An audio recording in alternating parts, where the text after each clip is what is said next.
pendekatan emosional, ya, belum ada hubungan yang dekat dengan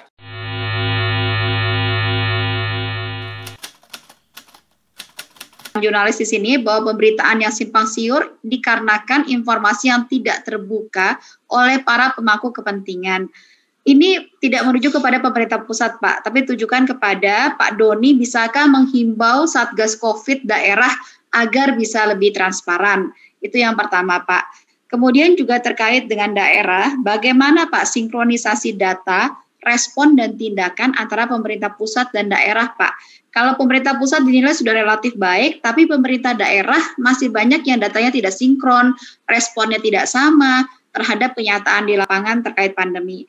Ditambah lagi dengan akan ada pilkada ini, Pak. Ini menjadi satu kekhawatiran tersendiri kesiapan di daerah. Silakan Pak Doni. Baik, terima kasih Mbak Rita. Pertanyaan satu, jawabannya banyak banget nih. Ini dikumpulkan Pak Doni dari berbagai pertanyaan, Pak. Pemberitaan simpang siur, memang jadi masalah pemberitaan ya. Jadi mohon maaf sekali lagi, Bapak Presiden berulang kali mengingatkan para pejabat, ya, komunikasi publik, ya, untuk betul-betul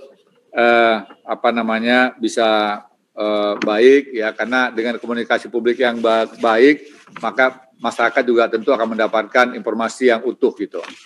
Dan mungkin lewat media ini, lewat kesempatan ini kan hadir seluruh media yang mewakili daerah masing-masing untuk bisa menyampaikan juga pesan kepada Dinas Kominfo, bahkan mungkin ada di antara yang lebih dekat dengan pejabat daerah, baik itu gubernur, bupati, wali kota, ya, sehingga kerjasama antara pemerintah dengan media itu menjadi sebuah paket gitu. Dan kita kan sudah ada tim komunikasi publik yang menjadi bagian dari Satgas, ya. Dan ini mungkin, ya, saran saya nanti mungkin lihat Pak Tommy, ya, mereka minta waktu untuk audiens dengan gubernur, bupati, wali kota. Ya, untuk Pulau Jawa itu karena kasusnya sebagian besar sangat tinggi, itu rata-rata ada sekitar 500 orang. Walaupun belum terpenuhi, tapi nanti menuju ke 500 orang. Kemudian beberapa daerah ada yang 100, ada yang 200. Nah, mungkin momentum ini, ya, untuk bisa dimanfaatkan, mendapatkan komunikasi langsung dengan Bapak Gubernur, Bupati, Wali Kota di daerah, ya. Mungkin juga perlu ditunjuk satu koordinator sehingga hubungan antara tim liputan dengan pejabat daerah bisa lebih dekat, ya. Kadang-kadang pejabat itu merasa kurang begitu nyaman karena belum ada pendekatan emosional, ya, belum ada hubungan yang dekat dengan mereka yang memerlukan informasi. Tetapi ketika wartawan bisa mendekatkan diri kepada pejabat di daerah, saya yakin nanti komunikasi mungkin akan lebih cair, ya. Kemudian masalah transparansi tentang data dan sinkronisasinya, ya, saya pikir daerah-daerah sudah lumayan bagus, ya. Jadi data yang diterima oleh Kemenkes itu kan dari daerah, ya. Jadi tidak mungkin Kemenkes dapat data tanpa data dari daerah, ya. Walaupun masih ada keterlambatan, jadi ada data yang pending, ya. Dan mudah-mudahan semakin hari semakin bisa lebih baik lagi antara transparansi, sinkronisasi data, ya, semakin baik. Dan itu kan setiap hari bisa dilihat data kabupaten kota dengan provinsi dan juga dengan pusat bisa dilihat di BLC, ya. Udah tidak ada lagi yang ditutupi, Pak, ya. Udah nggak pakai kunci, ya.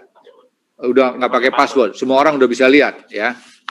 Kemudian masalah pilkada, ya, sekali lagi kalau data yang kami peroleh, ya, dari hasil yang disampaikan oleh tim BLC itu, coba dilihat, tayangkan. Nah, ini kita lihat data-data terhitung sampai dengan tanggal 18 Oktober, ya, 5 hari yang lalu. Ya, ini data.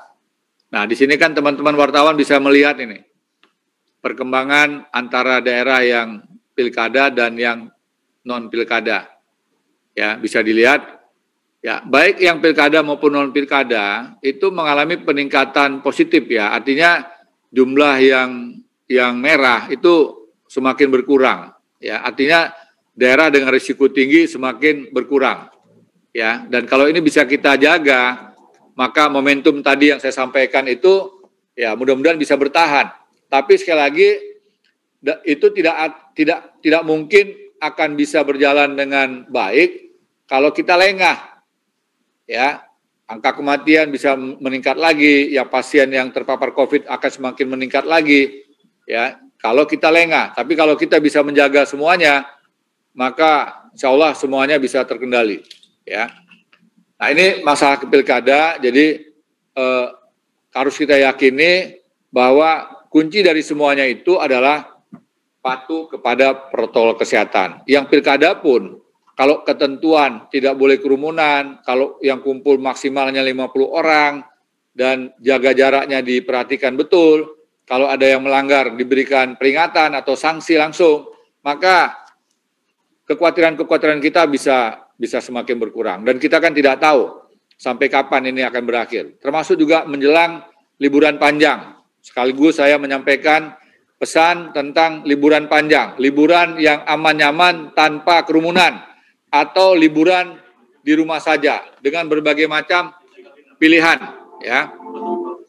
Nah, ini saya minta izin, ya, ini kebetulan saya terima dari Pak Ilham Bintang, saya sudah minta izin ke beliau, boleh nggak ini saya share? Jadi mohon maaf, karena mungkin menurut saya ini bisa mewakili semuanya, ya, tanpa mau memilih-milih media tertentu, yang kebetulan ada sama kami, coba ditayangkan.